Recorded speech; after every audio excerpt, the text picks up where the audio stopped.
Welcome back to CMA Telugu ఛానల్లో మనం GST గురించి టాపిక్స్ మాట్లాడుకుంటూ ఉన్నాము. అండ్ ప్రజెంట్ మనం లివే అండ్ కలెక్షన్ టాపిక్ డిస్కస్ చేస్తూ ఉన్నాము. అండ్ ఈ లివే చాప్టర్లో మనం ఏం డిస్కస్ చేస్తున్నాము అంటే కాంపోజిషన్ లివే.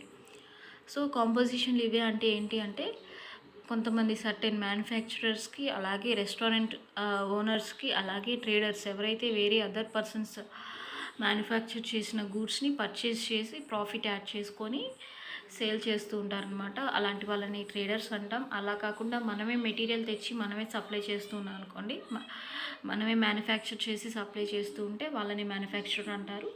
సో ఈ 3 టైప్స్ ఆఫ్ సప్లయర్స్కి మనకి కాంపోజిషన్ లివే అనేది అవైలబుల్గా ఉంటుంది. అండ్ ఈ కాంపోజిషన్ లివే ఆప్ట్ చేసుకున్న పర్సన్స్ ఎవరైతే ఉన్నారో వాళ్ళకి ట్యాక్స్ రేట్ అనేది చాలా తక్కువ పర్సంటేజ్ ఉంటుంది. అండ్ వాళ్ళు పే చేయాల్సిన ట్యాక్స్ అనేది చాలా తక్కువ అమౌంట్ పే చేస్తారు పర్సంటేజ్. అలాగే వాళ్ళకి ఏ ఇన్పుట్ ట్యాక్స్ క్రెడిట్ కూడా రాదనమాట. సో జనరల్గా అయితే మనం ఆల్రెడీ పే చేసిన ట్యాక్స్ని మనం పే చేయాల్సిన ట్యాక్స్లో సెట్ ఆఫ్ చేసుకుంటాం అనమాట. అది ఇన్పుట్ ట్యాక్స్ క్రెడిట్ అంటాము. సో అది జనరల్గా మీకు తెలిసిందే అనమాట. సో ఆల్రెడీ పే చేసిన ట్యాక్స్ని సెట్ ఆఫ్ చేసుకోవడం అనమాట ఇన్పుట్ ట్యాక్స్ క్రెడిట్ అంటే. సో ఈ కాంపోజిషన్ స్కీమ్ వాళ్ళు ఎవరైతే ఉన్నారో వాళ్ళకి ఎందుకు రాదు అంటే వాళ్ళు పే చేసే ట్యాక్సే చాలా తక్కువ పర్సంటేజ్ అనమాట. సో అంత తక్కువ పర్సంటేజ్ ట్యాక్స్ పే చేసి మళ్ళీ వాళ్ళకి ఇన్పుట్ ట్యాక్స్ క్రెడిట్ ఇస్తే గవర్నమెంట్కి ఏ బెనిఫిట్ ఉండదు. సో వాళ్ళు ఏం చేశారు అంటే ఎవరైతే మనకి కాంపోజిషన్ లివే తీసుకుంటారో ఆ పర్సన్స్కి మనకి ఏ ఇన్పుట్ ట్యాక్స్ క్రెడిట్ కూడా అవైలబుల్ ఉండదని చెప్పారనమాట. సో లాస్ట్ క్లాస్లో మనం కొంచెం టాపిక్స్ మాట్లాడుకున్నాం. అండ్ ఈరోజు క్లాస్లో కాంపోజిషన్ లివేకి సంబంధించి రిమైనింగ్ టాపిక్స్ మాట్లాడుకున్నాం. సో కాంపోజిషన్ లివే అనేది సప్లయర్ ఎవరు ఉంటారు అంటే మ్యానుఫ్యాక్చరర్ ఉంటారు. అంటే మనమే మెటీరియల్ కావాల్సిన రిక్వైర్డ్ మెటీరియల్ తెచ్చుకొని ఏవైతే మనం సప్లై చేయాలనుకున్నాం అలాంటి గూడ్స్ అవ్వచ్చు, ప్రొడక్ట్స్ అవ్వచ్చు, మనం మ్యానుఫ్యాక్చర్ చేస్తాం అనమాట. మ్యానుఫ్యాక్చర్ చేసి మనం సప్లై చేస్తూ ఉంటాము ఆర్ సేల్ చేస్తూ ఉంటాము. అలా కాకుండా రెస్టారెంట్స్ అంటే జనరల్గా మనకి ఫుడ్ అని అలాగే అకామిడేషన్ ఫెసిలిటీస్ ప్రొవైడ్ చేస్తూ ఉంటుంది అనమాట రెస్టారెంట్ అంటే. అండ్ ట్రేడర్, సో వేరే వాళ్ళు అదర్ పర్సన్స్ ఆల్రెడీ మ్యానుఫ్యాక్చర్ చేసిన ఐటమ్స్ని పర్చేస్ చేసి ఎంతో కొంత ప్రాఫిట్ యాడ్ చేసుకొని వాళ్ళు సప్లై చేస్తూ ఉంటారనమాట. వాళ్ళని ట్రేడర్స్ అంటాము. సో ఈ ముగ్గురు మనకి కాంపోజిషన్ లివేలో మనకి సప్లయర్స్ లాగా ఉంటారనమాట. అండ్ వీళ్ళకి కాంపోజిషన్ లివే రావాలి అంటే వాళ్ళు ఏ నాన్ ట్యాక్సబుల్ గూడ్స్ని సప్లై చేయకూడదు. అంటే supply of non taxable goods అంటే ఏంటి, వీళ్ళెవరు కూడా ట్యాక్సబుల్ గూడ్స్ని సప్లై చేయట్లేదు. అలాగే inter state supply of goods అంటే inter state outward supply of goods వేరే స్టేట్కి సప్లై కూడా చేయకూడదు. అలాగే supply of goods through electronic commerce operator అది కూడా లేదనమాట. Person is eligible to opt composition లివే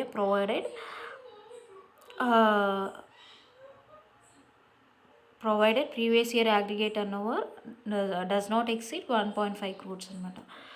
so ఎవరైతే ఈ మ్యానుఫ్యాక్చర్ అవ్వచ్చు, రెస్టారెంట్ ఓనర్స్ అవ్వచ్చు, ట్రేడర్స్ అవ్వచ్చు, వీళ్ళు సప్లై చేయాల్సింది ఏ గూడ్స్ అంటే ట్యాక్సిబుల్ గూడ్స్ సప్లై చేయాలన్నమాట. నాన్ ట్యాక్సిబుల్ గూడ్స్ అంటే ఏంటంటే మనం ఆ గూడ్స్ మీద ఏ ట్యాక్స్ పే చేయట్లేదు. అంటే ఏంటి, ఆ పర్సన్ ఎగ్జామ్టెడ్ గూడ్స్ సప్లై చేస్తున్నాడు అని. సో ఆ పర్సన్ ఎగ్జామ్టెడ్ గూడ్స్ సప్లై చేయకూడదు. అంటే ఏంటి, ట్యాక్సిబుల్ గూడ్స్ సప్లై చేయాలి. అలాగే ఇంటర్ స్టేట్స్ సంబంధించి అవచ్చు, ఒక స్టేట్ నుంచి ఇంకో స్టేట్కి గూడ్స్ అనేవి అవుట్వర్డ్ సప్లై అనేది జరగకూడదు. అంటే ఏంటి, విత్ ఇన్ స్టేట్ ట్రాన్సాక్షన్స్ జరగాలన్నమాట.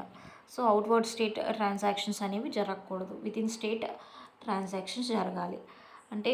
అంటే ట్యాక్సిబుల్ గూడ్స్ సప్లై చేయాలి అండ్ విత్ ఇన్ స్టేట్ మనం గూడ్స్ అనేవి సప్లై చేయాలి. అంటే ఇంట్రా స్టేట్ ట్రాన్సాక్షన్స్ జరగాలి. కాంపోజిషన్ లివే జరగాలి అంటే నువ్వు ఏ స్టేట్లో ఉన్నావో ఆ స్టేట్లోనే నువ్వు గూడ్స్ అమ్ముకోవాలి అండ్ ట్యాక్సిబుల్ గూడ్స్ అమ్ముకోవాలి. అండ్ నువ్వు ఏ ఎలక్ట్రానిక్ కామర్స్ ఆపరేటర్ని కూడా యూజ్ చేసుకోకూడదు అనమాట.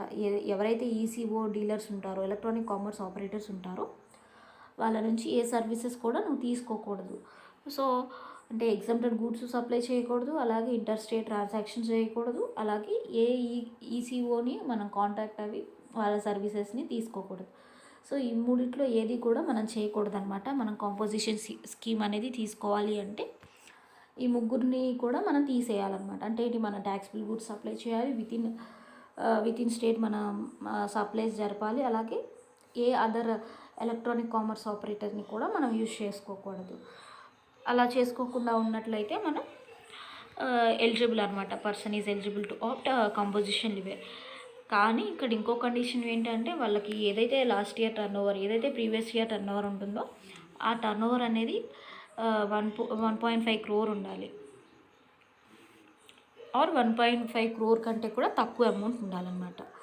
అలా కాకుండా ఆ పర్సన్ ఇంటర్స్టేట్ సప్లై చేసిన ఆర్ ఎలక్ట్రానిక్ కామర్స్ ఆపరేటర్ని యూజ్ చేసుకున్నా సరే option to pay tax at composition levy is not applicable.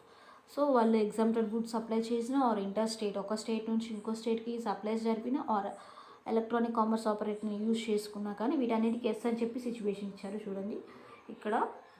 అలాగే ఇక్కడ ఈ 3 ప్లేసెస్లో కూడా మనకి ఎస్ అని ఇచ్చారనమాట. అంటే ఏంటి, ఎగ్జామ్టెడ్ గూడ్స్ సప్లై చేసినా వాళ్ళకి కంపోజిషన్ స్కీమ్లో ఎలిజిబిలిటీ ఉండదు. అలాగే ఇంటర్ స్టేట్ ట్రాన్సాక్షన్స్, అంటే ఒక స్టేట్ నుంచి ఇంకో స్టేట్కి, సో నువ్వు ఉన్న స్టేట్లో కాకుండా నీ పక్క స్టేట్కి ఆర్ వేరే అదర్ స్టేట్కి నువ్వు గూడ్స్ పంపించావు. సో ఇలాంటివి జరిగినప్పుడు నువ్వు కంపోజిషన్ స్కీమ్ ఆప్ట్ చేసుకోవడానికి నీకు ఛాన్స్ ఉండదు అనమాట, అవైలబిలిటీ అప్లికబిలిటీ ఉండదు. అలాగే నువ్వు ఎవరిని కూడా ఎలక్ట్రానిక్ కామర్స్ ఆపరేటర్ని యూజ్ చేసుకోకూడదు అనమాట. సో ఎవరైనా యూజ్ చేసుకున్నావు అనుకో నీకు ఆ కాంపోజిషన్ స్కీమ్ అనేది రాదనమాట. అండ్ ఈ composition levy assessee can have value of services other than restaurant services less than or equal to 10% of turnover in a state in the previous year or 5 lakhs whichever is higher. So మనకి ఏవైతే services ఉన్నాయో, మనకి జనరల్గా కాంపోజిషన్కి సంబంధించి composition లివే applicable అవ్వాలి అంటే మనకి ఏవైతే వాల్యూ ఆఫ్ సర్వీసెస్ ఉన్నాయో, సో ఇక్కడ ఏంటి సర్వీసెస్కి సంబంధించి వాల్యూ అనమాట, టర్న్ ఓవర్ గురించి చెప్తలేదు.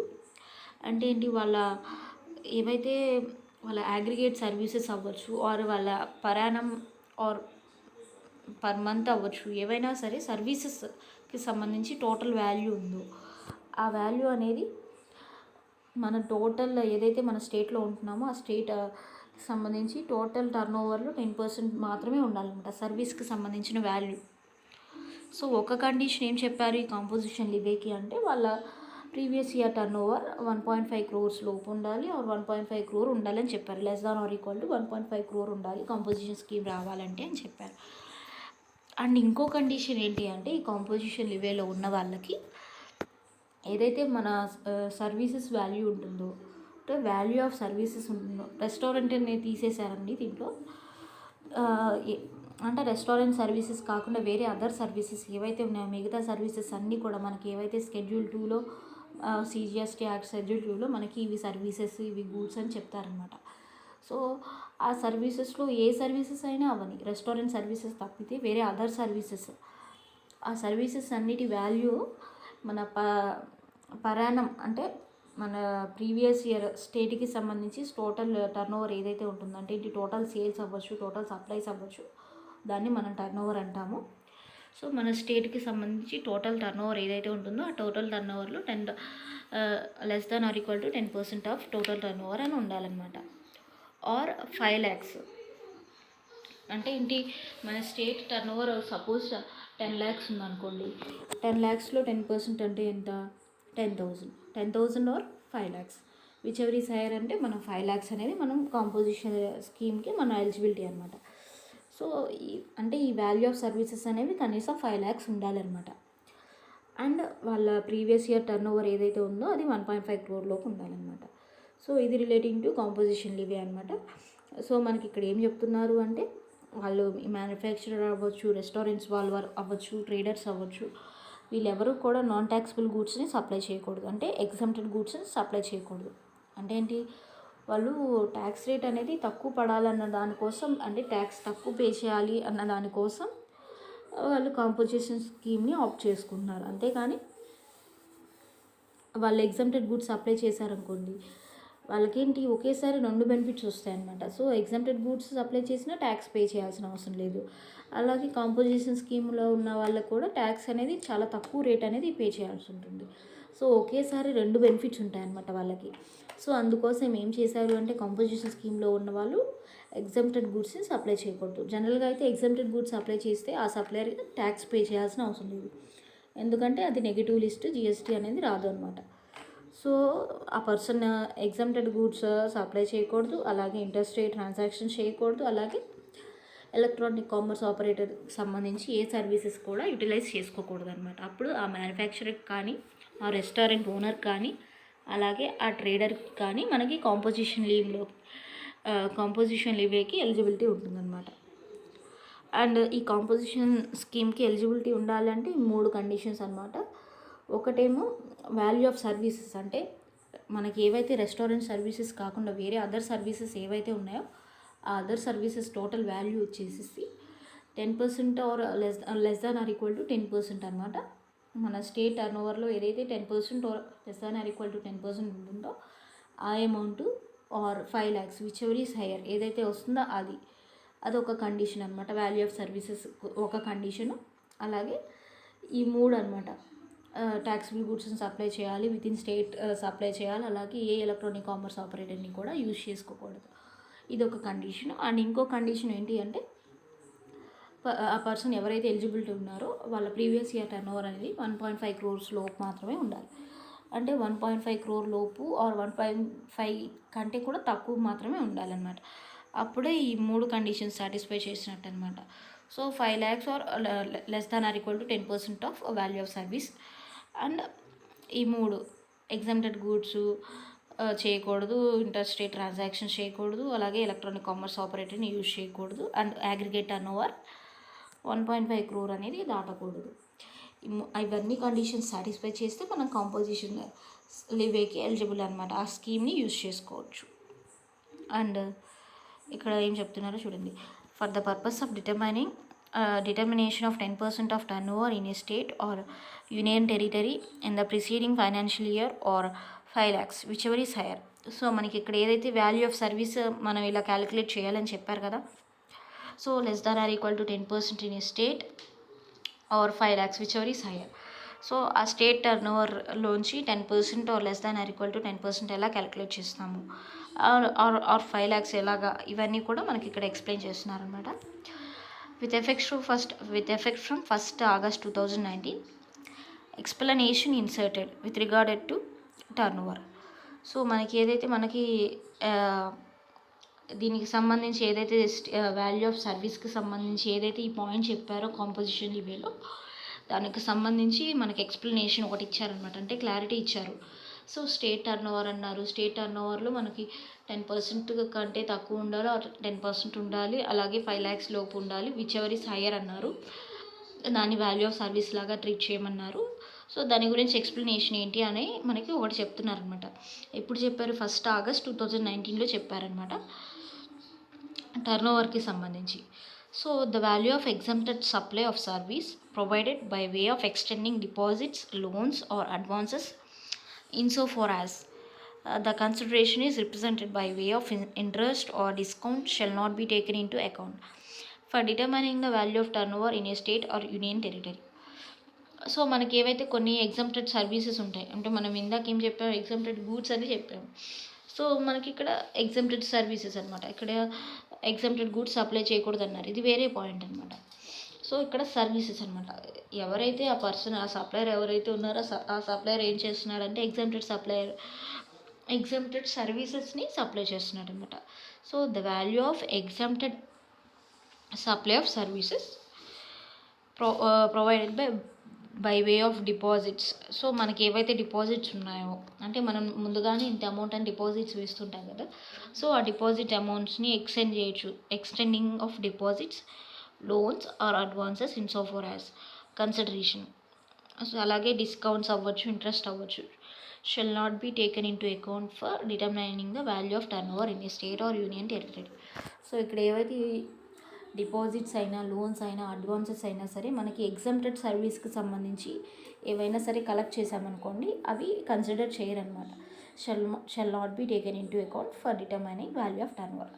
సో మనం ఇక్కడ ఏంటి, స్టేట్కి సంబంధించి వాల్యూ ఆఫ్ టర్న్ ఓవర్ అనేది ఫైండ్ అవుట్ చేయాలన్నమాట. 10% ఉందా ఆర్ 10% కంటే తక్కువ ఉందా, అంటే ఎంత ఉంది 10% అని చెప్పి మనం కౌంట్ చేయాలి, కంట్రోల్ చేయాలి. క్యాలిక్యులేట్ చేయాలన్నమాట. కానీ అలా క్యాలిక్యులేట్ చేసేటప్పుడు ఆ టర్న్ ఓవర్లోంచి ఏమేమి తీసేయాలంటే, సో మనకి సర్వీసెస్ ఉన్నాయి. సో వాల్యూ ఆఫ్ సర్వీసెస్ తీసుకోవాలి, అండ్ వాల్యూ ఆఫ్ సర్వీసెస్లో మనం 10% తీసుకోవాలి క్యాలిక్యులేట్ చేయాలంటే.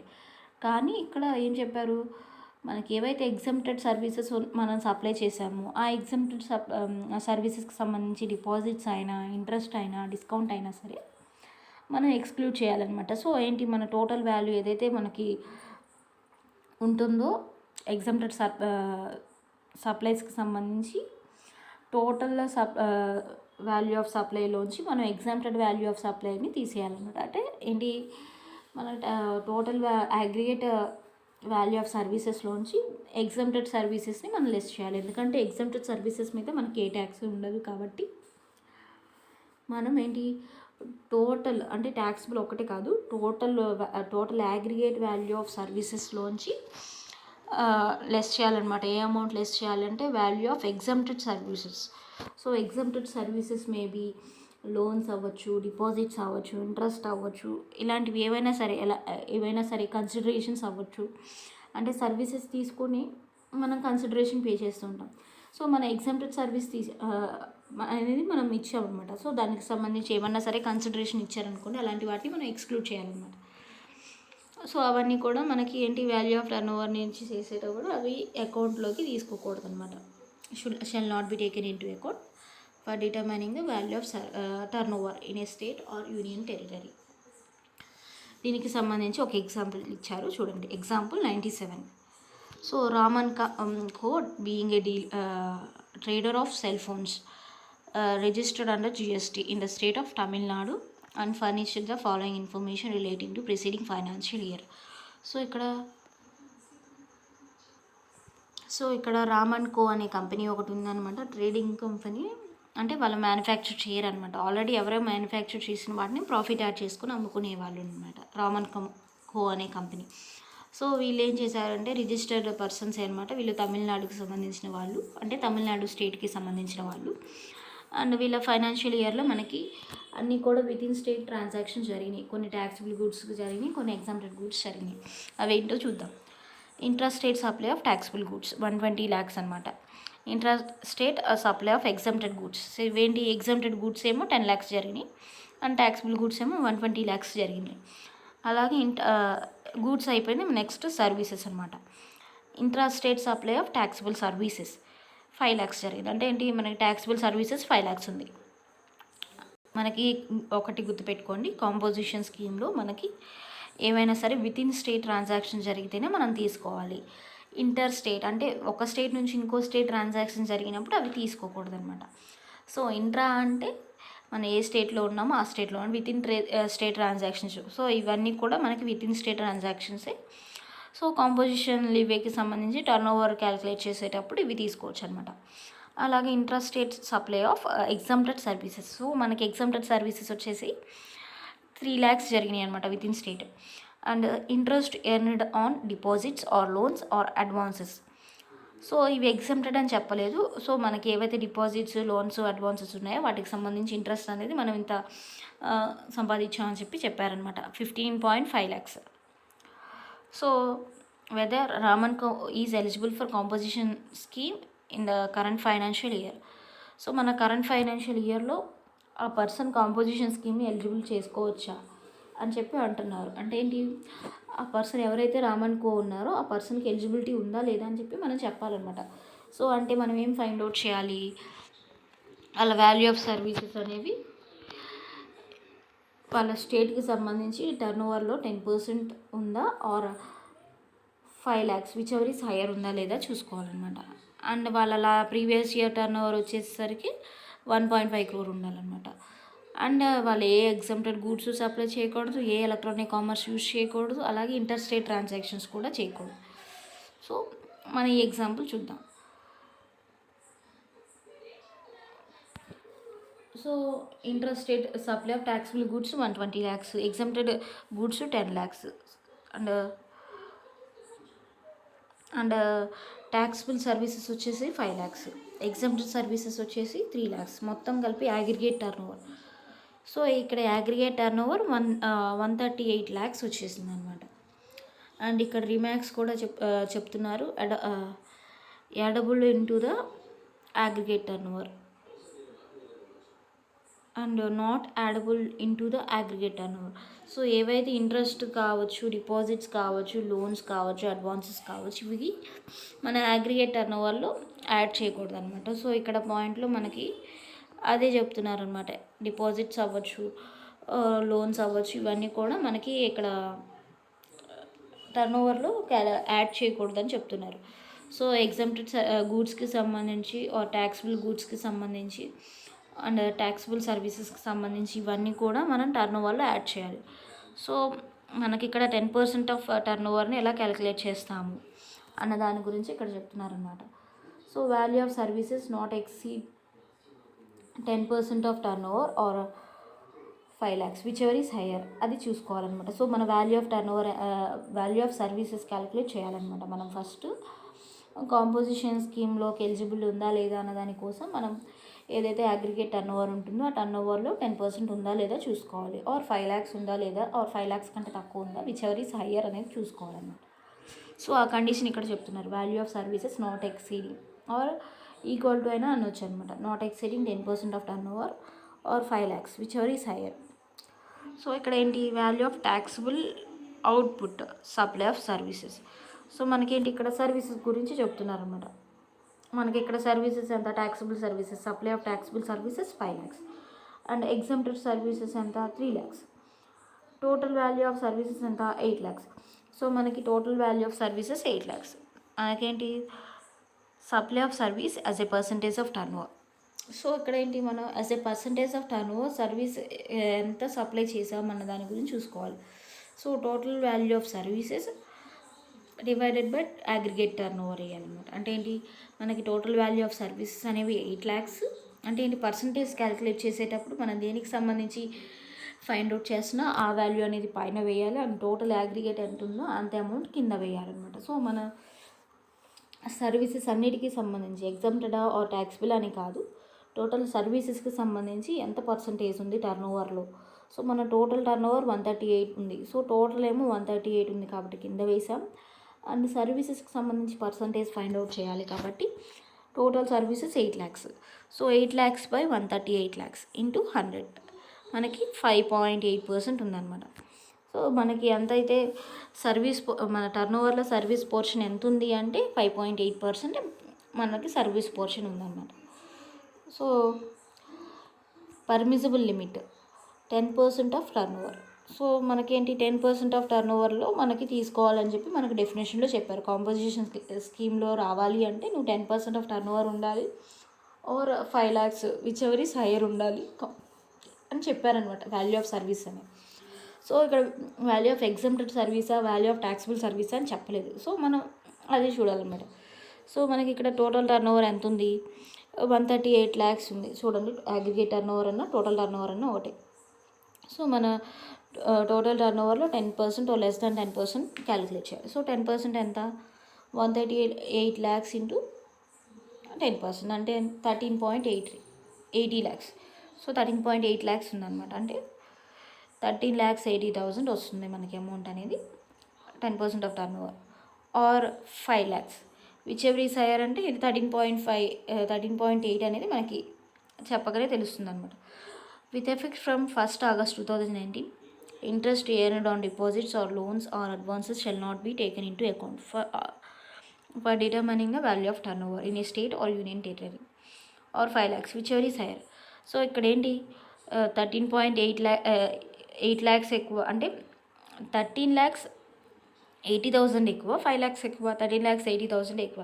సో మనకి డెఫినేషన్లో కూడా అదే కదా అడిగారు. సో ఇక్కడ ఏంటంటే మనకి సపరేట్గా value of percentage of turnover అని చెప్పి క్యాలిక్యులేట్ చేశారు. అది అవసరం లేదు. మనం డైరెక్ట్గా ఏదైతే మనకి టోటల్ టర్నోవర్ ఉందో 138 lakhs దాని మీద 10% వేస్తే మనకు తెలిసిపోతుంది అన్నమాట. సో 13.8 lakhs వచ్చింది. అంటే ఏంటి, 13,80,000 వచ్చింది and 5 lakhs whichever is higher అంటే 13.80 lakhs.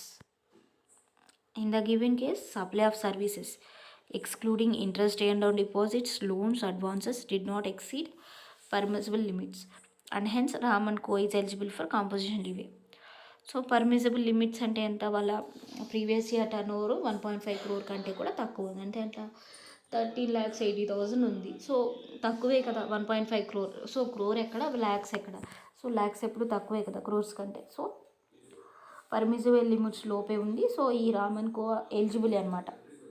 సో ఇక్కడ మెయిన్గా ఏం క్యాలిక్యులేట్ చేశారు అంటే వాళ్ళ టర్న్ ఓవర్లో 10% 5 lakhs కంటే ఎక్కువ ఉందా తక్కువ ఉందా అని క్యాలిక్యులేట్ చేశారు. సో 5 lakhs కంటే ఎక్కువ ఉంది. సో ఎంతైతే ఎక్కువ ఉందో అంత అమౌంట్ 13.8 lakhs వచ్చింది. సో ఇది 1.5 crore కంటే కూడా తక్కువ అమౌంట్. సో ఈ పర్సన్ ఎలిజిబుల్ అనమాట. సో మనకి ఈ వాల్యూ ఆఫ్ సర్వీసెస్ ఎంత అని చెప్పి చూసుకోవాలన్నమాట. ఈ వాల్యూ ఆఫ్ సర్వీసెస్ ఇది మెయిన్ అనమాట కాంపోజిషన్ లిమిట్. సో రెస్టారెంట్ అని కాకుండా వేరే other. So value of services అనేవి మన టర్న్ ఓవర్. సో ఈ టర్న్ ఓవర్లో మనకి ఎగ్జామ్టెడ్ ఉంటుంది, ఎగ్జామ్టెడ్ సర్వీసెస్ ఉంటుంది, అలాగే ఎగ్జామ్టెడ్ గూడ్స్ ఉంటుంది, ట్యాక్సిబుల్ గూడ్స్ ఉంటుంది, ట్యాక్సిబుల్ సర్వీసెస్ ఉంటాయి. మొత్తం అంతా కలిపితేనే టర్న్ ఓవర్ అనమాట. అంతేగాని ఓన్లీ ట్యాక్సిబుల్ గూడ్స్ ట్యాక్సిబుల్ సర్వీసెసే టర్న్ ఓవర్గా తీసుకుంటానంటే కుదరదు. టర్న్ ఓవర్లో అన్నీ వస్తాయి అన్నమాట. సో ఇక్కడ అన్నీ చూసారు చూడండి, ట్యాక్సిబుల్ గూడ్స్ యాడ్ చేశారు, ఎగ్జామ్టెడ్ గూడ్స్ యాడ్ చేశారు, ట్యాక్సిబుల్ సర్వీసెస్ యాడ్ చేశారు, ఎగ్జామ్టెడ్ సర్వీసెస్ యాడ్ చేశారు. సో ఒక్క లోన్స్ అండ్ అడ్వాన్సెస్ ఇవి మనకి వాల్యూ ఆఫ్ సర్వీసెస్ క్యాలిక్యులేట్ చేసేటప్పుడు ఆర్ కాంపోజిషన్ లివేకి సంబంధించి చేసేటప్పుడు అవి ఎగ్జామ్టెడ్ సర్వీసెస్కి ఎక్స్క్లూడ్ చేస్తారనమాట. సో ఈ లోన్స్ అండ్ అడ్వాన్సెస్కి సంబంధించి మనం ఇల్లు తీసుకున్నాం, ఇక్కడ 15.5 lakhs అని ఇచ్చారు, అది తీసుకోలేదు అనమాట. మిగతా అంతా వాల్యూ కలిపితే 138 lakhs అయిందనమాట. ఈ 138 lakhs మీద మనం 10% డైరెక్ట్గా వేయచ్చు. కానీ ఇక్కడ ప్రాబ్లంలో వాడు ఏం చేశాడు అంటే supply of service as a percentage of turn over అని రాశారనమాట. సో మనకి ఎంత పర్సెంట్ ఉంది టోటల్ టర్న్ ఓవర్లో సర్వీస్ వాల్యూ ఎంత పర్సెంట్ ఉంది అని కనుక్కోవడానికి మాత్రమే అనమాట. సో ఇది ఎక్కడ కూడా మనకి కాంపోజిషన్ స్కీమ్కి ఎలిజిబుల్ ఉందా లేదా అని ఫైండ్ అవుట్ చేయడానికి యూజ్ అవ్వదు అనమాట. సో టోటల్గా మనకి ఏదైతే 10% of aggregate turn over. So ఇక్కడ ఈ ప్రాబ్లంలో అగ్రిగేట్ టర్న్ ఓవర్ 138 lakhs కాబట్టి 138 lakhs ఇంటూ 10% వేసామన్నమాట. సో 13.8 lakhs వచ్చింది and or 5 lakhs whichever is higher. So ఈ 5 lakhs కంటే కూడా ఎక్కువే ఉంది కాబట్టి ఈ అమౌంట్. అండ్ ఈ 13.5 lakhs అనేది 1.5 crore కంటే కూడా తక్కువే ఉంది previous year turn over. So ఈ కంపెనీ మనకి కాంపోజిషన్ లివేకి ఎలిజిబుల్ అనమాట. అండ్ మనకి నెక్స్ట్ టాపిక్ ఏంటి అంటే మనకి కాంపోజిషన్ లివేకి సంబంధించి కాకపోతే మనకి 1.5 crore అనేది మనకి లిమిట్ అనేది చెప్పారనమాట. ఇక్కడ మనం కనుక అబ్జర్వ్ చేస్తే వాళ్ళ టోటల్ టర్న్ ఓవర్ అవ్వచ్చు, అగ్రిగేట్ టర్న్ ఓవర్ అవ్వచ్చు, కాంపోజిషన్ లివే కావాలి అంటే 1.5 crore అని చెప్పారనమాట. 1.5 crore ఉండొచ్చు ఆర్ అంతకంటే తక్కువ ఉండొచ్చు అని చెప్పారు.